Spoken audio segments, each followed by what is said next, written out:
Elles se démêlent afin de trouver leur part pour leur commerce. Nous sommes au marché occasionnel du maïs frais à Agueigny-Vérail. C'est la période du maïs frais au Togo et chaque matin, depuis quelques semaines, c'est l'ambiance observée sur ce marché. Ce produit agricole provient principalement de certaines localités.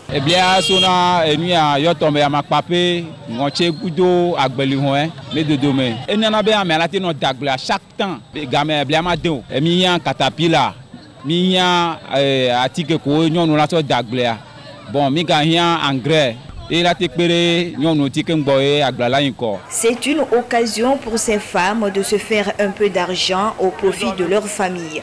C'est aussi une activité de vacances pour la plupart de jeunes filles élèves qui ont déjà achevé leurs activités scolaires pour l'année en cours. Mais cette activité du commerce du maïs frais subit aussi le coût de la vie chère. Les commerçantes se plaignent de la situation.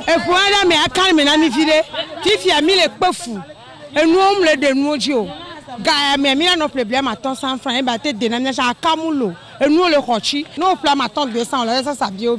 Pour des viola nous, tamiji bono du dynamique vide bac mon vide na miacha. Na ya la vol miaji. Bene ke gada da mu na bi lo sochi, ama bene kana na bojo cha da pa. Wa mala brna busuri. Da mu na tana za alfa, ama bene kana na tana za alfa no lege. To abam beze ba ben da da. E bien nous de dynamique et nous nous notre pays moi pas trop pays boum non les nafi a 3000 doigts sous bon temps il on a tout pas de viodi avec le dollar engrais déjà le khotina avec le temps donc le pas 2000 tonnes de mi ponwa bonamilo. Les transporteurs évoquent eux le mauvais état des voies empruntées et surtout le prix élevé des produits pétroliers. Amikeji ko badaro ay ko ba ubnya dereva o ina we 1000 seve ke ngole yi egbe ame mo amunyona mi o ele glemia mo fun chanami Pico mille ya et pour moi le que amo mia so hun la choto que ngola le loblia le funo amola droit ba plus de 3 km que ngola loblia so to lava mille de kukuna jirura bena akbera mianti. Le maïs frais fumé ou bouilli à l'eau est très prisé par les Togolais. L'idéal serait de mettre les zones humides à profit et de développer aussi des cultures à contre-saison. Ceci permettra de satisfaire les besoins alimentaires de la population et aux producteurs de s'épanouir.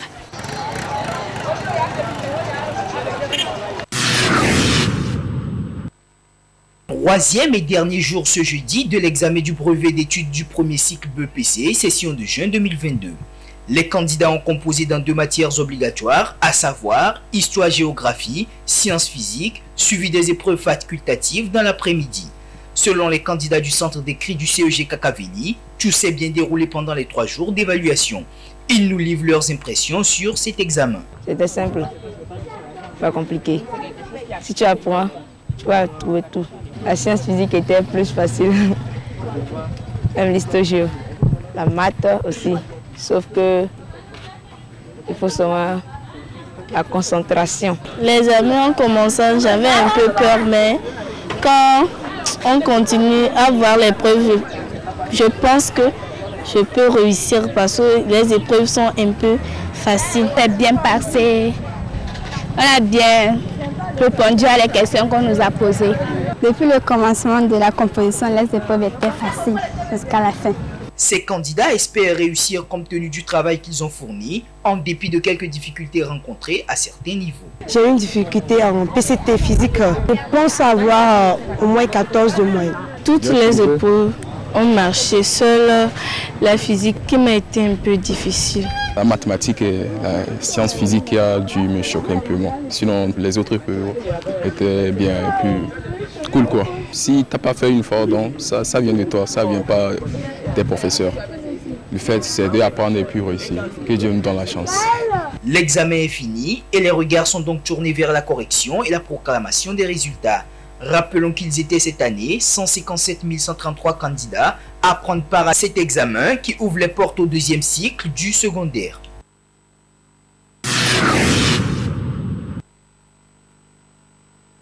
L'éducation est essentielle pour l'émancipation et la transformation de la vie des jeunes. Malheureusement, la violence liée au genre en milieu scolaire empêche des millions d'enfants à travers le monde, en particulier des filles, à bénéficier d'une éducation de bonne qualité dans un environnement sécurisé et inclusif.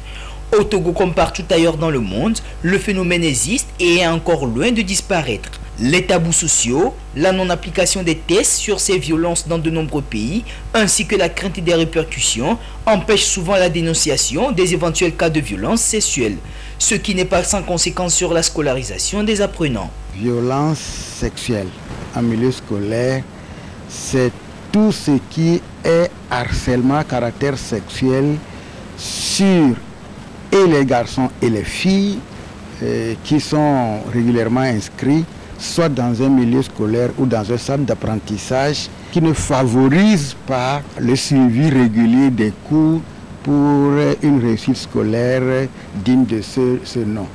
Nous avons constaté que à l'école primaire, nous avons beaucoup de filles et beaucoup de garçons, mais au fur et à mesure qu'on évolue dans le cursus scolaire, le nombre de filles diminue surtout. Et quand on essaye de regarder un peu qu'est-ce qui est à la base, c'est que les filles sont harcelées. Il y a des grossesses qui interviennent, il y en a qui sont mariées précocement. Pour mieux situer l'opinion sur l'existence du phénomène au Togo, des études sont cependant fréquemment réalisées avec l'appui de certains partenaires de l'éducation. De ces études sont révélées des informations sur la situation avec certaines précisions. Il faut avouer que dans la majorité des cas, il y a plus de 1000 filles qui sont tombées grosses en l'espace de 6 mois. Et pour mieux faire face aux dangers que représente la violence sexuelle en milieu scolaire, les autorités éducatives préconisent certaines dispositions qui à la fois incombent aux parents, aux élèves et aux enseignants. En milieu scolaire, donc dans les établissements, d'accord, il doit y avoir un accompagnement qui doit nécessairement qui doit être fait. Donc les autorités prendront les mesures nécessaires. Donc des enseignements, d'accord, qui doivent être faits aussi bien aux apprenants, mais également les chefs d'établissement et toute la population doit être sensibilisée autour de ce phénomène. C'est donc dans le but de mieux outiller les acteurs de l'éducation et les amener à jouer leur partition en vue d'une efficace lutte contre le phénomène que se tient un séminaire de 3 jours au ministère de l'enseignement primaire et secondaire. Séminaire qui permettra de valider l'avant-projet de loi à soumettre au gouvernement et qui sera voté à l'Assemblée nationale pour lutter efficacement contre le phénomène.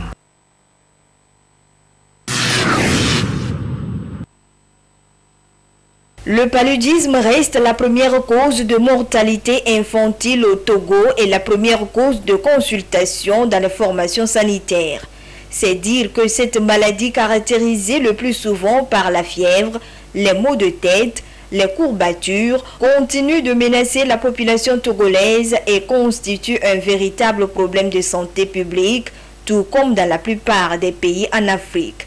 Selon l'Organisation mondiale de la santé OMS, 630 000 personnes, essentiellement des enfants vivant en Afrique, ont succombé à la maladie en 2020 avec environ 240 millions de cas. Chaque année, 2 millions de personnes sont touchées par le paludisme dans le monde. Il est à noter que les enfants et les femmes enceintes sont les plus exposés au paludisme. Dans sa stratégie de lutte, le Programme national de lutte contre le paludisme met l'accent sur la prévention et la prise en charge précoce des cas. On distribue les moustiquaires chaque 3 ans à toute la population togolaise, comme l'a recommandé l'OMS. Concernant les enfants de moins d'1 an et les femmes enceintes, quand elles viennent en consultation prénatale ou quand on amène l'enfant pour la vaccination, pour le peser, l'enfant bénéficie automatiquement d'une moustiquaire imprégnée. Pendant la période hivernale, on a constaté qu'il y a une recrudescence des cas, surtout dans la partie septentrionale du pays, où automatiquement nous allons traiter tous les enfants de 3 à 59 mois. Nous faisons ça chaque mois, pendant 4 mois, durant la période de la pluie. Au niveau de la prise en charge, nous faisons le diagnostic et le traitement.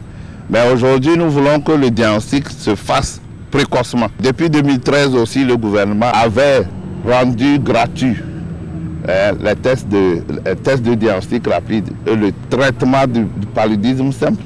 Et récemment, en 2020, le traitement du paludisme grave aussi est rendu gratuit. Après plusieurs années de lutte et de multiplication des outils contre le paludisme, le Togo peut se réjouir des avancées enregistrées. Avant les années 2015, nous étions autour de 1 500 000 par an. Par rapport aux décès, nous étions autour de 1200 décès en moyenne par an. Mais au jour d'aujourd'hui, nous sommes autour de 1000 décès. Et il y avait les années 2018 et 2019 où on avait enregistré plus de 2 millions de cas de paludisme. Mais au niveau des décès, les décès baissent. Actuellement, nous sommes autour de 800 décès par an. Mais il faudrait rester vigilant et redoubler d'efforts puisque le paludisme continue de tuer la population togolaise. La consultation et le diagnostic précoce restent importants et l'automédication est formellement interdite. L'usage permanent du moustiquaire à imprégnation durable est aussi conseillé. À ce jour, les autorités sanitaires du pays s'activent pour mettre à la disposition de la population le vaccin antipaludique recommandé par l'OMS pour les enfants de moins d'1 an.